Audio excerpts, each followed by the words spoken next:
Hello ladies and gentlemen, my name is Nigels and welcome back to my channel. So in this video I'm going to be talking about my Encrypted series, essentially how I made it, the solutions to it if you so happen to get stuck, and if you haven't actually tried my Encrypted series, there's a link in the description down below. If you only care about the solutions, however, you can skip to this timestamp here and go directly to that. So with my series, there's been approximately 5.7 thousand attempts at it, and only 200 people have made it to the very end, which I find really interesting, to be honest. A big congratulations, though, to Solitary Knight, who was the first person to solve it. You know, it took him about 12 hours after the game was released to finally solve it all.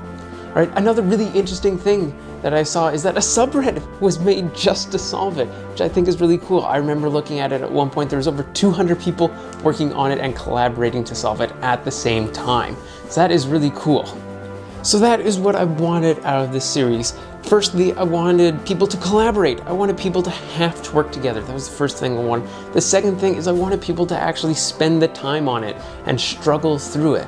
You know, I think that this is a lot more engaging than your typical video where you watch once and you're done with it. People are spending time on it. I think that is so cool and amazing. So thank you. So between those two things, I think I hit the mark, and I want to make another one of these. I want to make another one that's a little bit harder and a bit more intricate.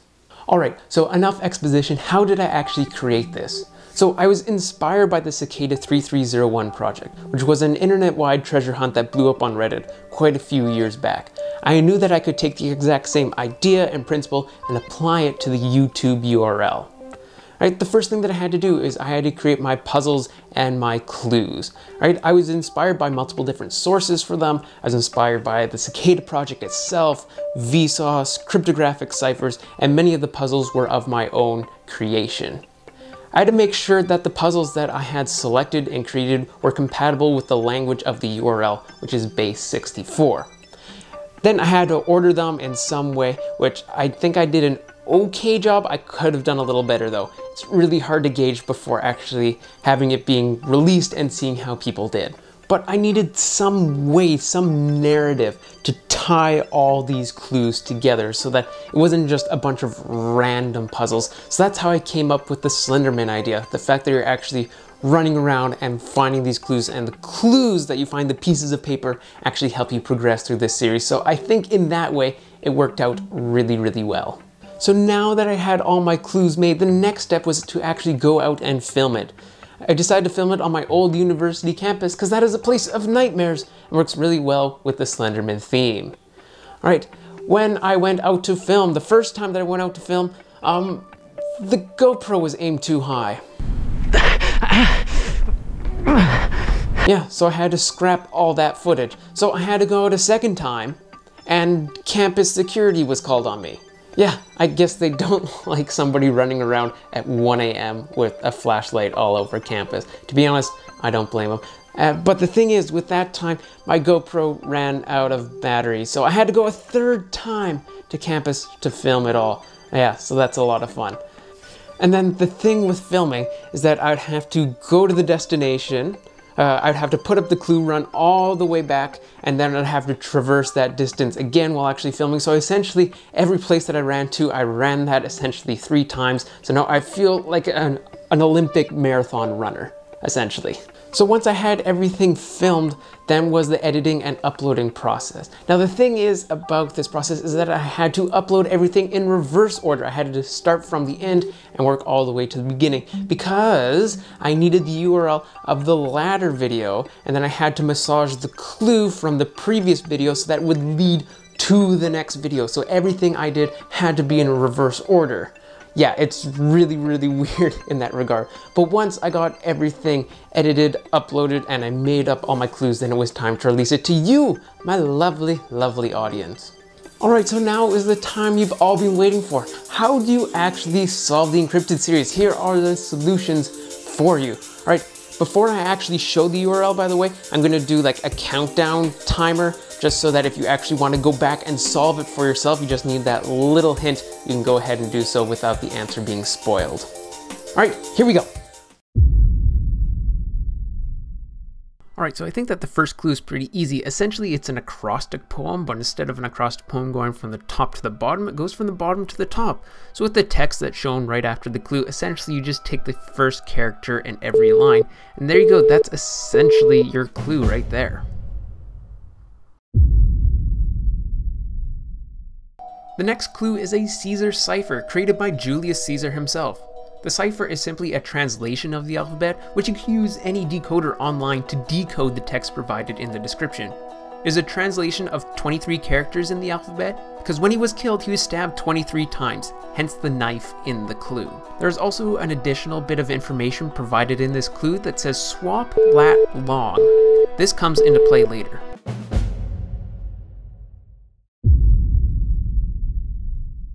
Clue number 3 is my favorite clue that I made. Is a Japanese game called a nonogram, or Picross. Using the numbers along the top and side, you fill out the provided grid. When you solve the puzzle, you must read the puzzle in a counterclockwise manner, with white squares being a 0 and black squares being a 1. From there, you'll get a list of 88 binary characters, which, when you translate it to regular characters, you get your URL. Unfortunately, just how the randomly generated URL is, there are 4 solutions that technically work in the game board, but only one is the true solution, so I had to add a little bit of a hint for that one.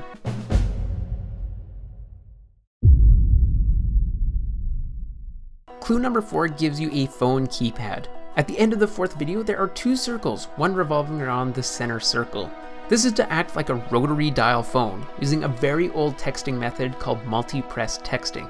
Based on where the circle starts and how many times it revolves around the center will spell out the next URL. Also on the CD, the play me, the me is spelled as M3. This comes into play later.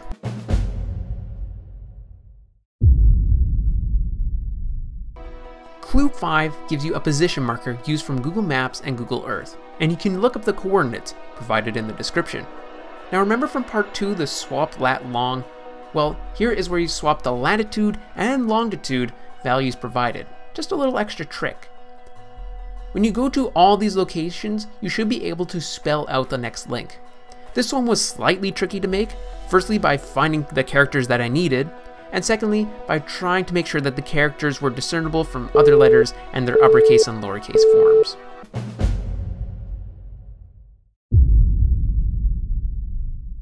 Clue 6 is fairly straightforward. If you type in Borges, you will get the website Library of Babel, which is an entire library that contains every possible combination of written text. Using the information in the description, you can get the hex name, wall, shelf, volume, and page number as to where the next link is spelled out inside this enormous library. Simply type out the characters and you get to move on. Another piece of information that I have written here is the temperature at which book paper catches fire and burns. Secret Satire Society. This comes into play in the next clue.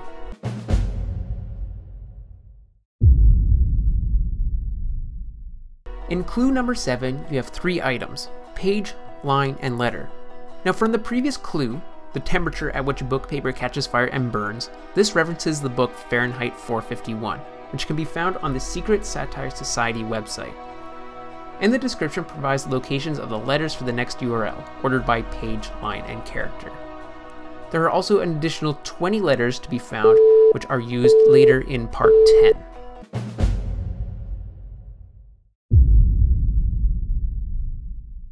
Clue 8 was found faster than I expected.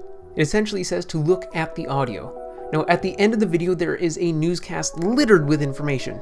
Firstly, the time of the broadcast, 2:56. This references the time to look at the audio. If you were to look at the audio in a spectrogram like in Adobe Audition, you will see the URL spelled out in the waveform.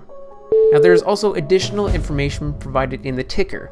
The text in quotations, the increasing resistance, unused color hex to RGB, and rotor settings all make references to clues 9 and 10. There are also coordinates provided in the ticker as well that aids in part 10. Yeah, there's a lot in this video. Clue 9 appears to be the hardest one. The clue is Yoda saying Ohm in the Star Wars font. Ohm is a unit of electrical resistance and it is being said in a Star Wars language.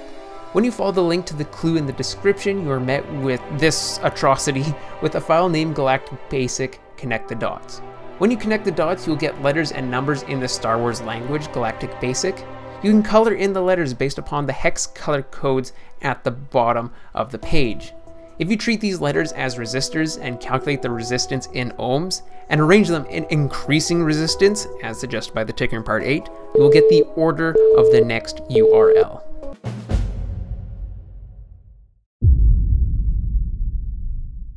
Clue 10 is secret communication used in Germany between 1935 and 1942, ergo the Enigma machine used in World War II. I was impressed. People were picking up on the idea of the Enigma machine from pretty early on. So you can decipher the text in the description, but you need the Enigma settings that were scattered throughout the previous videos. First, the M3 on the CD in part 4 references the Enigma model. In part 8 in the ticker, the unused color hex to RGB references the colors in part 9. There are 3 colors that were never used, and when you convert them from hex to RGB, you get the rotor settings for the Enigma. Also from the ticker in part 8, the coordinates, when you swap the latitude and longitude, like in part 5, they spell out UKWC, referencing the Enigma reflector. The last piece of information comes from part 7. The additional letters found in Fahrenheit 451 gives you the values for the plug board. That is how you decipher the text.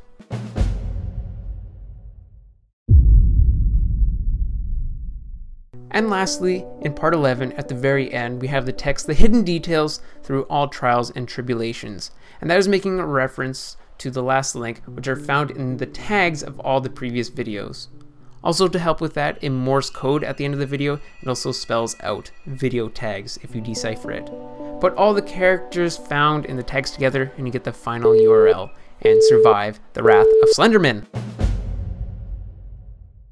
So with all that being said, that's essentially a condensed form of how I made my Encrypted series. Thank you so much to everybody who played through, regardless of how far you made it. If you made it to the very end or just did the first few, thank you so much for stopping by.